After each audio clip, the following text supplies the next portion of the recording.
अखंडमंडलाकारं व्याप्तं येन चराचरं तत्पदं दर्शितं येन तस्मै श्रीगुरुवे नमः। अज्ञानान्धस्य लोकस्य ज्ञानाञ्जनशलाकया चक्षुरुन्मीलितं येन तस्मै श्रीगुरुवे नमः।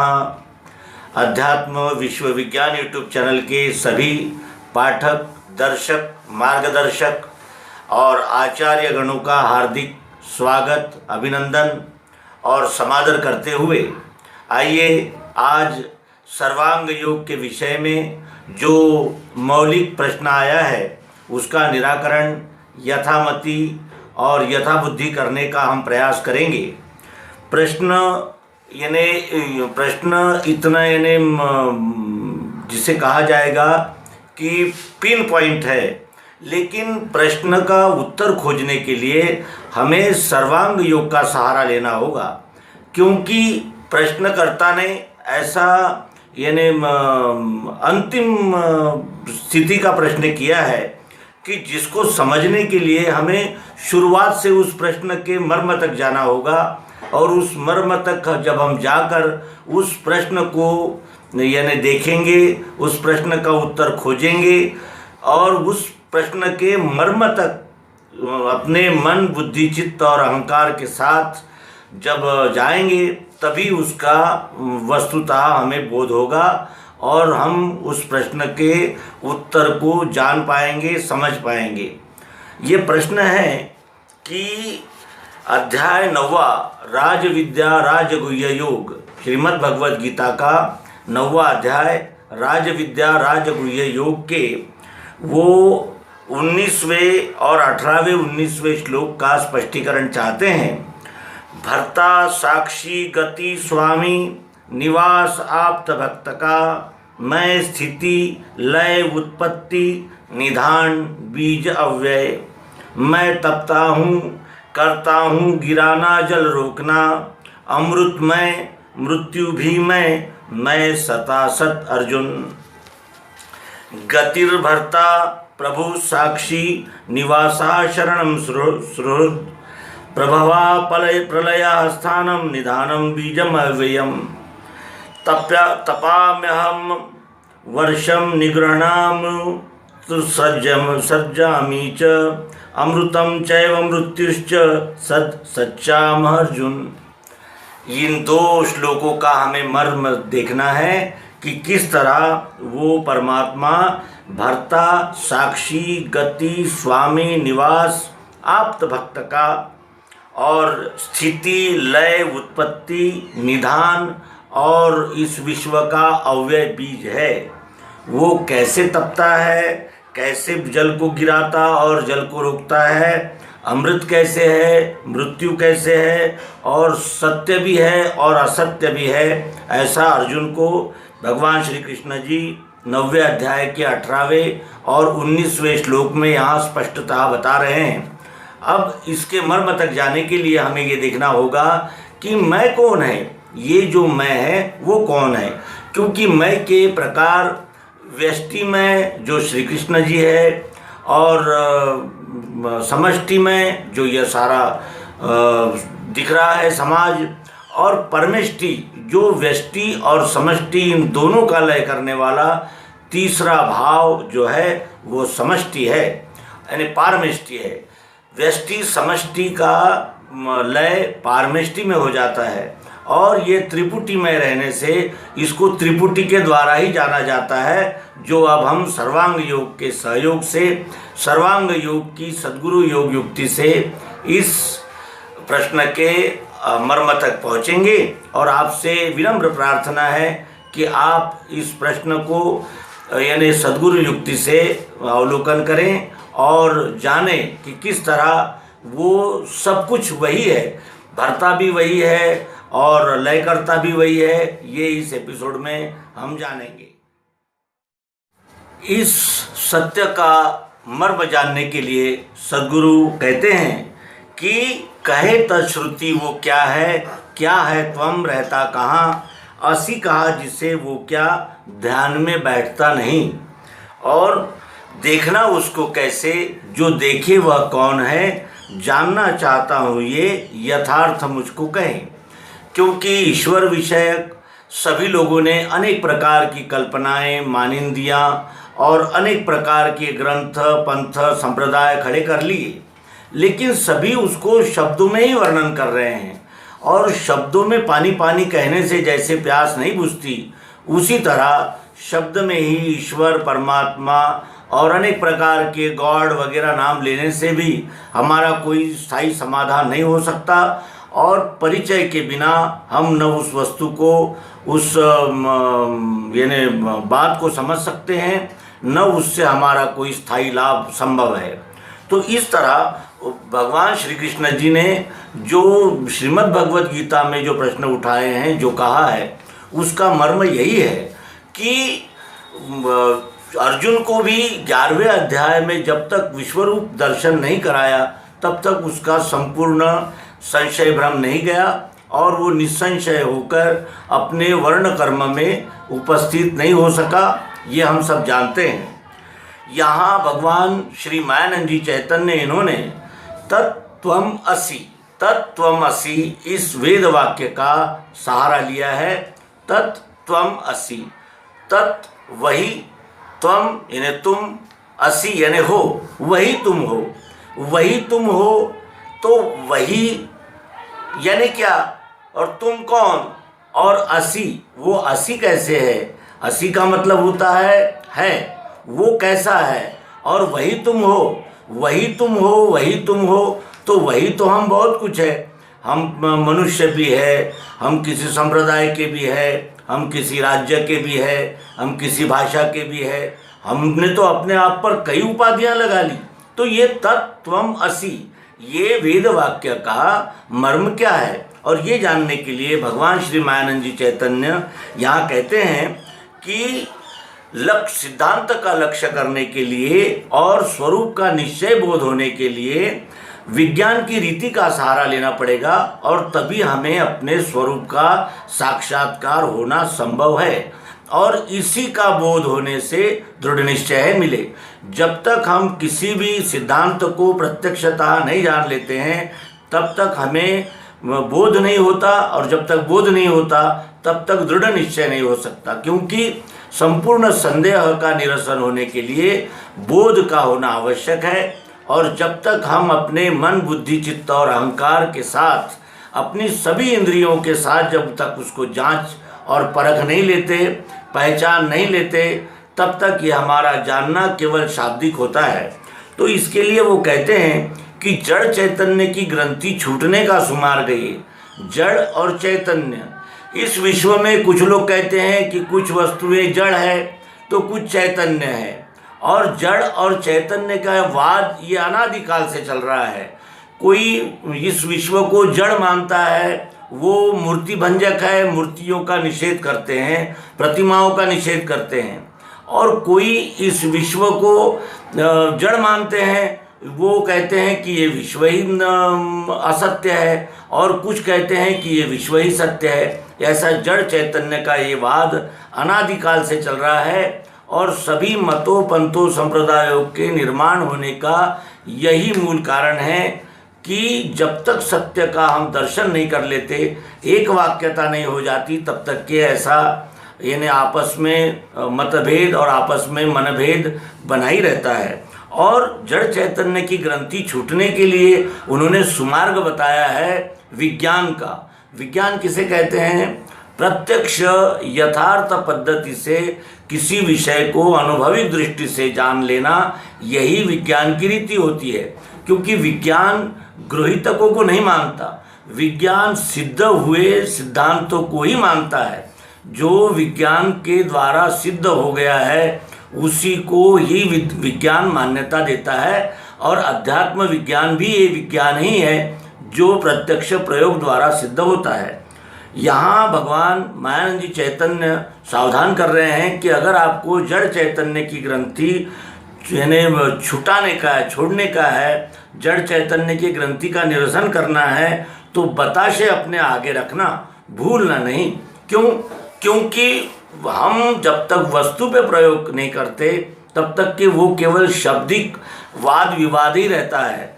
जब हम वस्तु को समक्ष रख लेते हैं तो फिर वाद विवाद का कोई कारण ही नहीं रहता, क्योंकि हमारे इंद्रियां, मन, बुद्धि, चित्त और अहंकार, इन सभी का समाधान ये इस विज्ञान के प्रयोग द्वारा हो जाता है।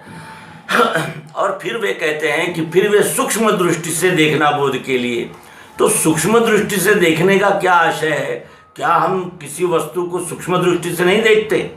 नहीं, हम प्रत्येक वस्तु को स्थूल दृष्टि से देखते हैं।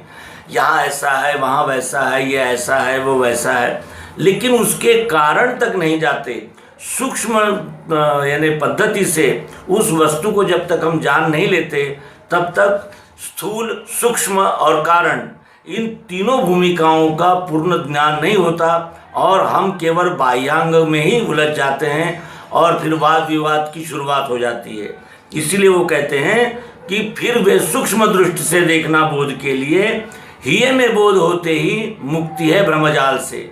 जब हमारे अंतःकरण में ये बोध हो जाता है कि वो विश्वरूप परमात्मा कैसा है, किस तरह कण कण में ओतप्रोत व्याप्त है, तभी इस सभी संदेह और भ्रमों के ब्रह्मजाल से हम मुक्त हो सकते हैं। ये भगवान श्री मायानंद जी चैतन्य दूसरे अध्याय में गुरु स्थापन योग में कहते हैं। अब तीसरे अध्याय को देखें। हमने भी प्रयोग के लिए यहाँ ये मिश्री का ढेला रख लिया है और भी कुछ रख लेंगे, जो कि हमें ये देखने में सहायक होगा कि केवल मिश्री के ढेले में ही नहीं तो किसी भी वस्तु में हम इसका अनुभव कर सकते हैं, जिसके लिए हमने यहाँ ये रुमाल भी रख लिया है। अब देखें कि स्वरूप वस्तु का देखो, देखा सो अक्षर जानना। इस वस्तु का स्वरूप देखो, जो दिखता है वो क्षर है। क्षर क्यों कहा? क्योंकि रूपांतरित होता रहता है। ये ढेला अभी ऐसा है, लेकिन कालांतर में ये चूरा हो जाएगा। ये अभी सफ़ेद दिख रहा है, काला हो जाएगा, यानी इसके बाह्यांग में सतत रूपांतरण जारी रहता है। एक क्षण भी ये वस्तु स्थिर नहीं रहती, क्योंकि गति को ही क्षर कहते हैं। और वो कहते हैं कि स्वरूप वस्तु का देखो, देखा सो अक्षर जानना। और भरी है मध्य में इसके अक्षर ब्रह्म मिठास हो। इसके अंदर यानी ओतप्रोत, इधर से उधर से अंदर बाहर चारों ओर से मिठास ने ही ये आकार धारण किया है, और उसी को ही अक्षर ब्रह्म कहते हैं। और नाम शक्कर जो है, ये दिखने वाला आकार और इसके अंदर भरी हुई ओतप्रोत उपस्थित मिठास, ये दोनों का लय नाम में हो जाता है, तो इसका नाम शक्कर है। शक्कर कहते ही उसमें आकार भी आ जाता है और निराकार मिठास शक्कर का भी उसमें पूर्ण लय हो जाता है, यानी बोध नाम से होता है। तो इस तरह ये यथार्थ बोध के लिए इस प्रयोग को हम कर रहे हैं, और जैसे ही इस वस्तु के यथार्थ स्वरूप का बोध जब हो जाता है तो हमारा सभी संशय भ्रमों से मुक्त हो जाते हैं हम। तो आइए देखें। अब ये ध्यान में बैठे संपूर्ण इस हेतु से आदि में क्षर का भाव देखना निज बुद्धि से, अपनी बुद्धि से इस वस्तु के क्षर भाव का हमें अनुभव करना है। दिखेंगे इसमें भाव 8, इसमें 8 प्रकार के भाव दिखेंगे और वो भिन्न भिन्न प्रकार के हैं, और ये सदैव रूपांतर पाते हैं, चक्राकार सदैव ही। ये सतत रूपांतरित होने वाले 8 भाव है, और इस तरह इसको हमने देखना है। अब प्रथमतः इंद्रियों से देखेंगे। अपनी आँखों से देखो, दिखता है पदार्थ ये। अपनी आँखों से देखो, दिखता है पदार्थ ये। अपनी आँखों से देखो, दिखता है पदार्थ ये। अपनी आँखों से देखो, दिखता है पदार्थ ये। अपनी आँखों से देखो, दूसरे की नहीं, स्वयं ही देखना है, क्योंकि स्वयं की बुद्धि को विश्वास होना चाहिए। स्वयं की बुद्धि संदेह भ्रमों से पार कराना है तो स्वयं की बुद्धि से ही हमें देखना होगा। और अपनी आँखों से देखो, दिखता है पदार्थ ये। ऐसे ही विश्व में सारे रूप का दिखना भरा। यहाँ इस वस्तु का ऐसा रूप है, यहाँ इस वस्तु का ऐसा रूप है, यहाँ इस वस्तु का ऐसा रूप है, यानी रूपों के अनंत प्रकार है, लेकिन वो रूप आँखों से ही दिखता है। और आँखों से कब दिखता है? जब प्रकाश का सहारा होगा। प्रकाश के सहारे से ही हमें रूप का अनुभव आता है, और रूप का अनुभव आँखों से आता है। तो प्रकाश यानी अग्नि, अग्नि से बनी हुई हमारी इंद्रियां आँखें और आँखों से दिखने वाला रूप। उसके बाद इसे हाथ लगा देखो आता है स्पर्श ध्यान में, इसे हाथ लगा देखो स्पर्श अनुभव में आता है, इसे हाथ लगा देखो स्पर्श अनुभव में आता है, इसे हाथ लगा देखो। जहाँ जहाँ हम संपूर्ण विश्व में हाथ लगाकर देखेंगे स्पर्श का अनुभव आता है। और ये स्पर्श भाव सर्वत्र विश्व में है भरा हुआ। यही स्पर्श भाव विश्व में ओतप्रोत सर्वत्र भरा हुआ है। जहाँ जहाँ हम स्पर्श करेंगे हमें ठंडा, गर्म, मुलायम, कड़ा इसका अनुभव होगा ही होगा। तो वायु से बनी हुई त्वचा और त्वचा से आने वाला स्पर्श, ये भी यहाँ त्रिपुटी हो गई। हमने आँखों से रूप देखा और त्वचा से स्पर्श देखा। उसके बाद इसमें शब्द है स्थायी, इसमें शब्द है स्थायी है, लेकिन बजा के कान से सुनो। इसे बजाना होगा, इसे ठोकना पीटना होगा, तब इसका शब्द यानी आवाज़ कान में आएगा। उसी तरह इसको भी हम ठोकेंगे, बजाएंगे तो इसका भी शब्द आएगा। यानी जहाँ कहीं हम यानी बजाएंगे हमें शब्द का अनुभव आएगा। और ये शब्द का अनुभव संपूर्ण विश्व में आता है। और इस तरह इस संपूर्ण विश्व में शब्द भाव भी स्थित है। तो शब्द कब आता है? जब स्पेस होता है। स्पेस जब तक रहेगा नहीं रहेगा, स्पेस रहेगा तो शब्द सुनाई देगा, स्पेस नहीं रहेगा तो शब्द सुनाई नहीं देगा। तो स्पेस को ही आकाश कहते हैं। आकाश से बना हुआ हमारा ज्ञानेंद्रिय कान और कान से आने वाला शब्द। उसके बाद जीभ से ये लगा देखो वस्तु में कुछ स्वाद है, जीभ से ये लगा देखेंगे तो कुछ स्वाद है, जीभ से ये लगा के देखेंगे कुछ स्वाद है, जीभ से ये लगा के देखेंगे कुछ स्वाद है। तो जब भी हम किसी भी वस्तु को जीभ से लगा कर देखेंगे हमें स्वाद का अनुभव आएगा। और स्वाद का अनुभव जीभ कब देती है? जब वो गीली होती है तब। जल से बनी हुई जीभ और जीभ से आने वाला रस यानी स्वाद। तो इस तरह जल से बनी हुई जीभ और जीभ से आने वाला स्वाद। उसके बाद नाक से सूंघ के देखो गंध है इसमें भरा। नाक से सूंघ के देखो इसमें गंध है, नाक से सूंघ के देखो इसमें गंध है, नाक के सूंघ के देखो इसमें गंध है। तो नाक ये पृथ्वी तत्व का बना हुआ ज्ञानेंद्रिय है जो हमें गंध का अनुभव कराता है।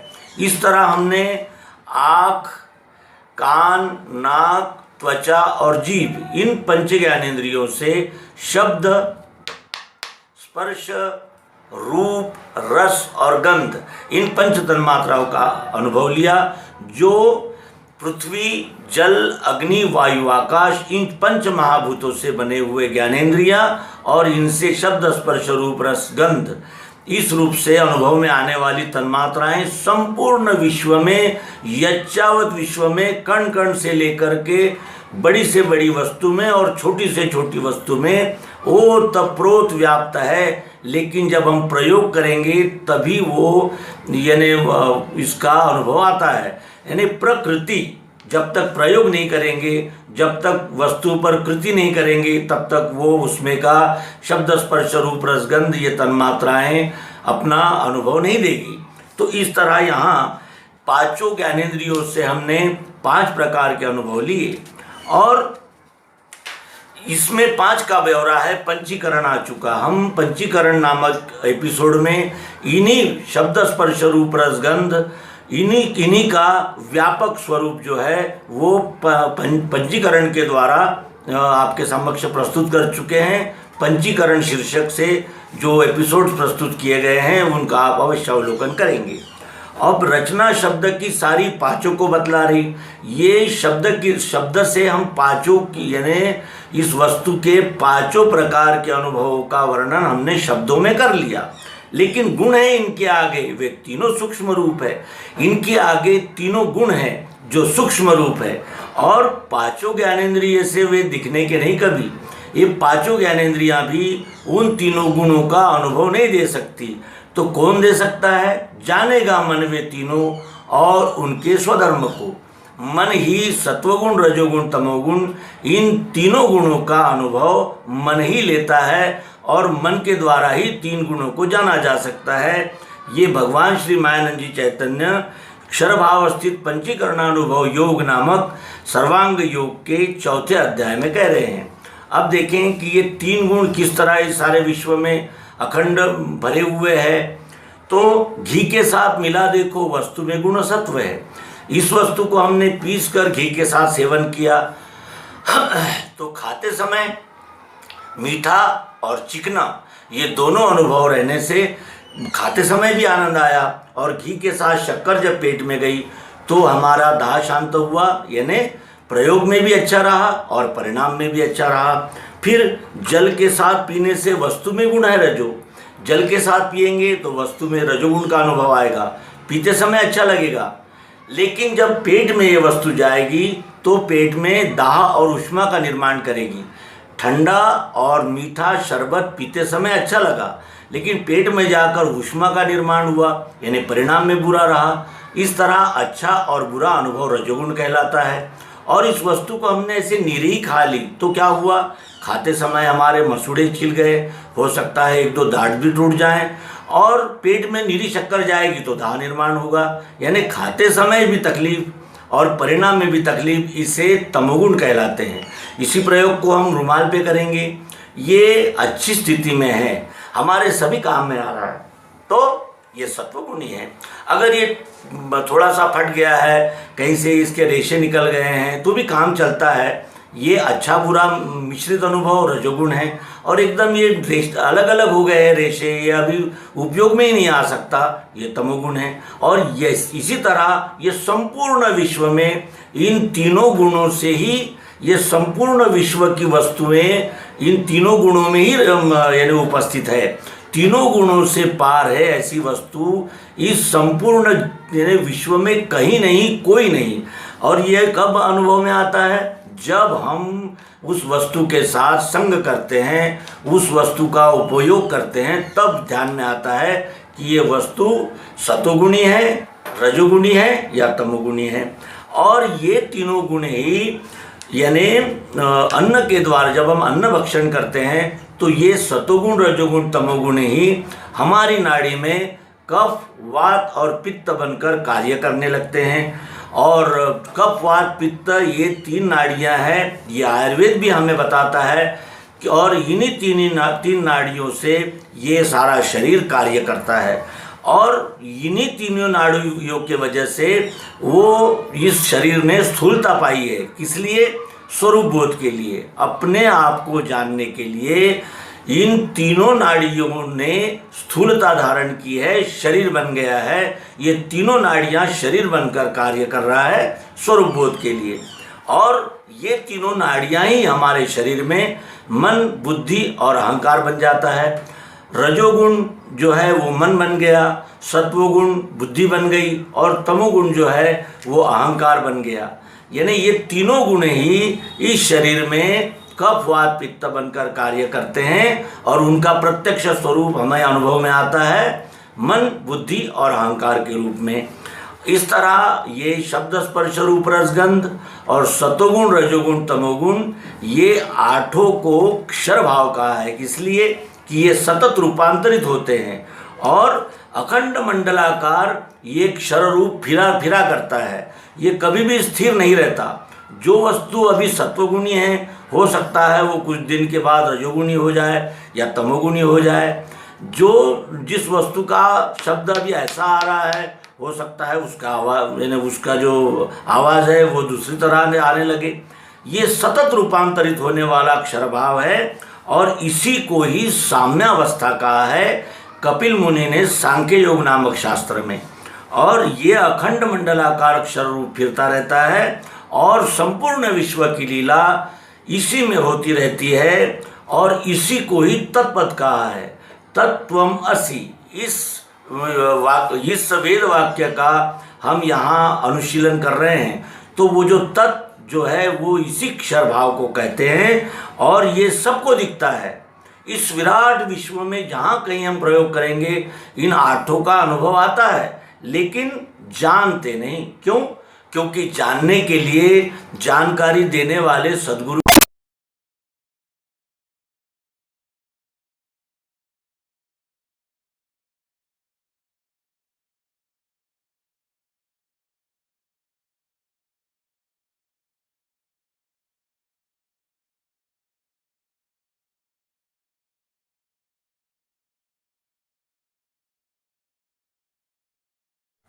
क्षर का हमने अभी अनुभव लिया कि वो क्षर रूपांतरित होने वाला गतिशील भाव क्षर है, जो यानी प्रत्यक्ष है और साकार है और सबको दृष्टिगोचर होता है, लेकिन हम जानते नहीं। इसलिए नहीं जानते क्योंकि हमें तत्व दर्शन का अनुभव नहीं होता और हम सद्गुरु की युक्ति से ही इस तत्व दर्शन को प्राप्त करते हैं। और अब इसके बाद जो आता है निर्गुण निराकार भाव, जिसे अक्षर कहते हैं, उसका अनुभव लें। अब अक्षर आत्मा को जानने की सुरीति क्या है और उसे कैसे लेना चाहिए, क्योंकि यानी जो हमने क्षर भाव का अनुभव किया वो इंद्रियों के द्वारा और मन के द्वारा किया। अब इस अक्षर भाव का जो अनुभव लेना है वो सात्विक भाव से लेना है, सात्विक श्रद्धा युक्त अंतःकरण से लेना है, क्योंकि रोचक भयानक ये दोनों भावों का जो परिणाम होता है वो शंकाओं को बढ़ाने के लिए ही होता है। जब तक मनुष्य निश्चय करके सत्य को जानने में अपनी सात्विक श्रद्धा का उपयोग नहीं करता, तब तक वो संशय भ्रमों से मुक्त नहीं हो सकता। इसलिए अब यहाँ सात्विक भाव से इस अक्षर आत्मा का हमने अनुभव लेना है। संपूर्ण विश्व की लीला अक्षर में जिस हो रही, जिस क्षर भाव में संपूर्ण विश्व की लीला हो रही है, उसी में जो बैठी हैगी अस्थि भाति प्रियत्व से। इस जो परिवर्तन स्वरूप जो दिख रहा है क्षर गति, उसी में जो व्याप्त यानी उसी में जो व्याप्त है वो अक्षर आत्मा, वो अक्षर अस्थि भाति और प्रियत्व रूप से कण कण से लेकर जहाँ कहीं हम देखेंगे उसका ही अनुभव आता है। अस्थि यानी है, और है कैसा है तो भाति है यानी दिखता है, और किस तरह तो प्रियत्व रूप से दिखता है। यहाँ भी हमें प्रियत्व रूप से दिखता है, यहाँ भी प्रियत्व रूप से दिखता है, ये भी है दिखता है और प्रियत्व रूप से, ये भी है दिखता है और प्रियत्व रूप से। अब वो कैसे दिखता है तो वो मिठास यही आत्मा है, निराकार जानना। इसमें भी ये मिठास इसमें भी है तो मिठास इसमें भी है। इसमें खाने की मिठास है तो इसमें पसीना पोंछने की मिठास है, इसमें देखने की मिठास है, इसमें बोलने की मिठास है, इसमें सूंघने की मिठास है, इसमें पहनने की मिठास है। ओतप्रोत व्याप्त संपूर्ण विश्व में जो मिठास है, जो प्रियत्व है, चाहत जरूरत प्रियत्व, अस्तित्व भातित्व, वही अक्षर आत्मा है जो चराचर में, जड़ चेतन में, सजीव निर्जीव में, जिसे हम जहाँ भी कहीं देखेंगे उसमें हमें एक रस इसी प्रियत्व का अनुभव आता है, और ये प्रियत्व ही आत्मा कहलाती है। और वो कैसी है, निराकार है। यहाँ प्रियत्व ही साकार में है तो यहाँ प्रियत्व ही साकार में है, यहाँ प्रियत्व ही साकार में है, यहाँ प्रियत्व ही साकार में है। यानी चाह जरूरत प्रियत्व जो है वो अनेक आकारों में, प्रकारों में और अनेक प्रकार से जो दिख रहा है उसमें ओतप्रोत है। ऐसी कोई वस्तु इस विश्व में नहीं है जिसमें ये चाह जरूरत प्रियत्व न हो। और अभी सद्गुरु पूछते हैं कि मिठास को हुई इच्छा देखो निज स्वरूप में। अगर इस वस्तु में जो उपस्थित मिठास है उसने अगर चाहा कि मैं अपना स्वरूप देखूं, तो क्या वो देख सकती है नेत्रों से निज रूप को? मिठास अपने आप को देख सकती है नेत्रों से निज रूप को? जब भी इस वस्तु की मिठास को अपना स्वरूप देखने की इच्छा होगी, इसे इस आकार में ही ये मिठास दिखेगी। इस वस्तु को भी अगर अपना प्रियत्व, चाह जरूरत, आत्मा देखने की इच्छा होगी तो उस आकार से ही आकार में ही दिखेगी। इसमें भी चाह जरूरत प्रियत्व आकार को छोड़कर नहीं रह सकता। यानी साकार और निराकार चाह जरूरत प्रियत्व, इन दोनों का लय वस्तु में हो जाता है और यही उसका स्वरूप है। ये संपूर्ण विश्व ही उसका स्वरूप है, जो क्षर भाव से साकार और अक्षर भाव से निराकार, और इन दोनों भावों का लय होता है परमात्मा यानी नाम में। नाम कहते ही दोनों भावों का लय हो जाता है, और ये दोनों भी अभिन्न रूप से इकट्ठा आई हुई है। अगर हम चाहेंगे कि इसमें की मिठास अलग कर दे तो कर नहीं सकते, और चाहे कि इसका आकार और मिठास अलग अलग कर दे तो भी नहीं हो सकता। आकार से निराकार मिठास और निराकार मिठास से आकार डल्ला अलग हो ही नहीं सकता, क्योंकि ये एक अन्योन्याश्रित है। एक एक नाम में ही दोनों का लय हुआ है और ये दोनों अलग अलग नहीं हो सकते। तो इस तरह यही ईश्वर, ये जो अक्षर भाव है इसी को ईश्वर कहा है। यही ईश्वर संज्ञा से अक्षर रूप स्वरूप में नित्य है, सदैव है, नित्य है, वो उसका कभी अभाव नहीं, और शुद्ध है, अजय है, यानी इसका कभी नाश नहीं हो सकता, स्थायी है और स्थित है साक्षी भाव से। ये साक्षी भाव से ये मिठास यहाँ भी है, यहाँ भी है, यहाँ भी है, और सर्वशक्ति इसी में है। अब देखिए इस वस्तु का यहाँ आगमन हुआ तो कैसे हुआ? इस मिठास के वजह से ये वस्तु यहाँ उपस्थित हुई है। इसमें जो मिठास है, चाह जरूरत प्रियत्व, उसके वजह से ही ये यहाँ उपस्थित हुई है। तो इस तरह सद्गुरु भगवान जताते हैं कि सर्वशक्ति इसी चाह जरूरत प्रियत्व में है, यही अक्षरात्मा है और यही ज्ञानियों का ध्येय है। ज्ञानी भी इसी अक्षरात्मा को जानने के प्रयत्नशील है, और इसी को कर्मारंभ जताते समय ओम इस संज्ञा से श्रुतियों ने कहा है। श्रुतियों के सभी मंत्रों में ओम ये शब्द इसी अक्षरात्मा के परिप्रेक्ष्य में उपयोग किया गया है। श्रुति स्मृति ये सभी इसी अक्षरात्मा को ओम संज्ञा से ही यानी पुकारते हैं, ओम संज्ञा से ही इसका उच्चार करते हैं।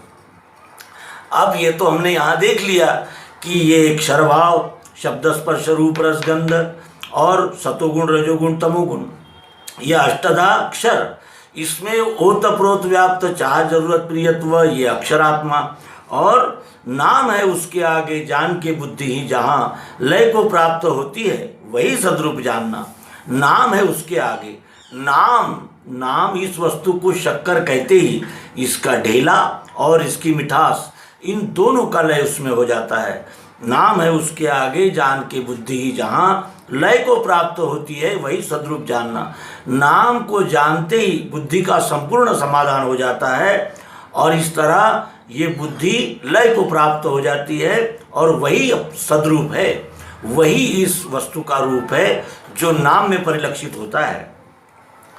और इस तरह इस नाम को ही पुरुषोत्तम भाव कहा है। हमने शुरुआत में यानी 8 अंगों से अक्षरभाव देखा, उसमें व्याप्त यानी ओतप्रोत उपस्थित भाव अक्षर देखा जो आत्मरूप है, और इन दोनों भावों का लय तीसरा नाम भाव है जिसे पुरुषोत्तम भाव कहते हैं। क्षर, अक्षर और पुरुषोत्तम ये वस्तु के 3 भाव है। वस्तुतः वस्तु तो एक ही है, एक ही वस्तु के ये 3 भाव है, जानने के लिए विश्लेषण करना पड़ता है। ये महिमा सद्गुरु की है, क्योंकि ये तो विश्व हमें शुरू से ही दिख रहा था, लेकिन हम ये नहीं जानते थे कि यही है स्वयंभू साकार और निराकार का एक रूप विश्व। ये हम कब पता चला हमें? जब हमने सद्गुरु युक्ति का उपयोग करके बोध लिया तब। अब अष्टांग अक्षर साकार, शब्द स्पर्श रूप रसगंध सतोगुण रजोगुण तमोगुण ये साकार है, नहीं रूप मिठास में कोई रूप नहीं है, और ये दोनों भावना छोड़ो, अकेला नाम ही रहा। इस वस्तु का नाम लेते ही अक्षर भाव भी उसी में है, अक्षर भी उसी में है, और वही ये शक्कर, ये नाम पुरुषोत्तम भाव है। अक्षर दोनों की नहीं है भावना वहाँ। नाम शक्कर लेते ही उसमें अक्षर और अक्षर इन दोनों भावनाओं का लय हो जाता है। अब दृश्य साकार वही है और है निराकार भी वही। दृश्य क्या है? शक्कर, और इसमें की जो मिठास है वो भी इसी में ओतप्रोत है, और दोनों का धाम भी है ये, उसको सर्वाय कहा। इस वस्तु के चराचर वस्तु के सभी भावों में इसमें शब्द स्पर्श रूप रसगंध सतोगुण रजोगुण तमोगुण और अस्थिभाति प्रियत्व मिठास इस वस्तु में भी है। तो इस तरह दोनों का धाम, इन क्षर और अक्षर इन दोनों का धाम ये वस्तु का नाम ही है। एक ही वस्तु में जानो कल्पित भाव तीन, ये एक ही वस्तु में हमने क्षर, अक्षर और पुरुषोत्तम ये तीनों भावों की कल्पना की। और इस तरह जब हमारी बुद्धि में ये निश्चय पक्का हो जाता है कि ये तीनों भावों में व्याप्त ये सारा विश्व ही परमात्मा है, और इस तरह ये निश्चय जब बुद्धि कर लेती है और इस बुद्धि का निश्चय जब अकंप बैठ जाता है, तब द्वैत चला गया और वही समाधि प्राप्त हो गई। सम यानी बुद्धि की समान अवस्था, बुद्धि की शांत अवस्था ही समाधि कहलाती है। और ये समाधि की अवस्था अगर अखंड रहने लगती है तभी उसको अनन्यता प्राप्त होती है। और वेदों का जो सार है, सर्वम खल्विदम ब्रह्म, वही इस प्रयोग से हमें प्राप्त होता है, वो तीन त्रिपुटी के द्वारा वस्तु का निश्चय कर लेने पर। अब यहाँ भक्ति की बात आती है। जब हमने ये देख लिया कि ये विश्व ही परमात्मा है, तो अब इसकी भक्ति यानी इसका आराधना कैसे होगी।